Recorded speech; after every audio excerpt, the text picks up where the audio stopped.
On the surface, things look great. The markets are hitting all-time highs, but if you scratch that surface, even just a little bit, a totally different story starts to emerge. It's a story of hidden debt and some pretty enormous risks building up just out of sight. So in this explainer, we're going to pull back the curtain on the dangers that might be lurking inside this 2025 boom. And look, we're not the only ones asking these questions. That's a direct quote from Greg Jensen, the co-chief investment officer at Bridgewater, one of the biggest hedge funds on the planet. When a guy like that says we're heading into a dangerous phase, well, it makes you stop and think, what does he see that maybe the rest of us are missing? And that really gets to the heart of this big contradiction we're looking at. I mean, how can these two things be true at the same time? On one hand, you've got the Dow and S&P 500 just shattering records. But on the other hand, the very tech companies that are supposed to be fueling this boom, especially the AI players, are starting to look, well, a little shaky. It doesn't quite add up. To really understand what's going on, we need to zoom in on one of those cracks in the AI facade. And it turns out, one company's story can tell us pretty much everything we need to know. So let's talk about Oracle. Here you have this huge legacy software company that has gone all in on AI. I mean, they are betting billions and billions to build out the cloud infrastructure to power this whole revolution. But if you look at their stock, it's been telling a very, very different story. At one point recently, the stock was down a staggering 45% from its peak. Now, a drop like that for a company this big, that doesn't just happen for no reason. It's a massive signal that investors are getting really worried about something going on under the hood. Which, of course, leads to the big question. What is causing this? What is investors so spooked all of a sudden? Well, the answer was kind of buried in the footnotes of Oracle's financial reports. It's this one number, $248 billion. That's how much they have in off-balance sheet lease commitments. Basically, it's a huge pile of debt-like obligations to build AI data centers that doesn't show up on their main books. It's no wonder one analyst called this a bombshell. Right, because spending on this scale is so massive, they can't even cover it with their own cash. It's being funded by outside investors. And that kind of setup raises a huge red flag, not just for Oracle, but for the whole financial engine that's powering the AI boom. And this is where the story gets much, much bigger than just one company. Yeah, because this isn't really about one company's creative accounting. It's about this massive parallel financial system that's funding the entire AI arms race.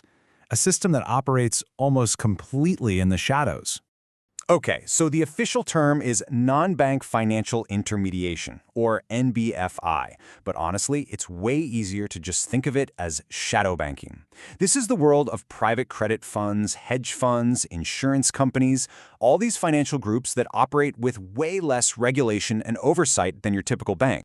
And the size of this system is just mind-blowing. According to the Financial Stability Board, which is supposed to be the global watchdog for this stuff, the assets in this shadow sector have ballooned to nearly $257 trillion. Now, to put that number into perspective, get this. For the first time ever, these less regulated shadow banks now control 51% of all global financial assets. They're officially bigger than the entire traditional regulated banking system combined. Here's a really good way to think about it. If traditional banks are like the big, brightly lit, heavily regulated highways of finance, then the shadow banking system is like a vast, unmapped network of risky backroads. Sure, you might be able to go faster, but the risks are way higher, and nobody really knows where all the roads connect. And hey, don't just take my word for it. The Financial Stability Board's own report warns about what it calls the opacity problem. And their words are pretty clear. There are huge data blind spots. The information they get is incomplete, and it's a major challenge just to trace who owes what to whom. So you've got this hidden risk building up, and it's not happening in a vacuum. It's all playing out against this backdrop of incredibly confusing economic signals, a ton of political pressure, and growing instability around the world. The economic signs are just all over the place. We've got stock markets at record highs, but the key tech sector looks weak.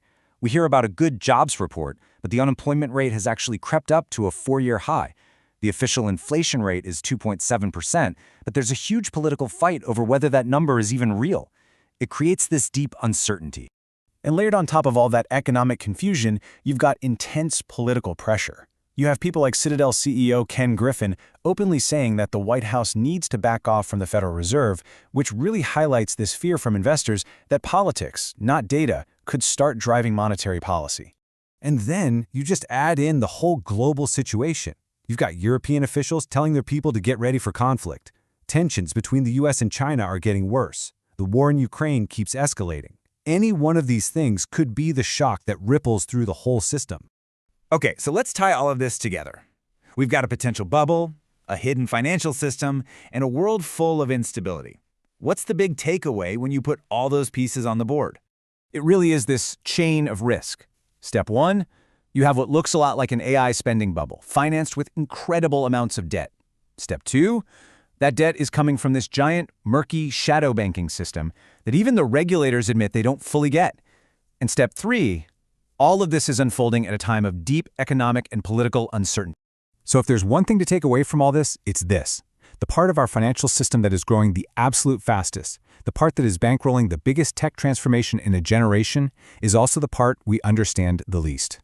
And that leaves us with one final and, frankly, kind of unsettling thought.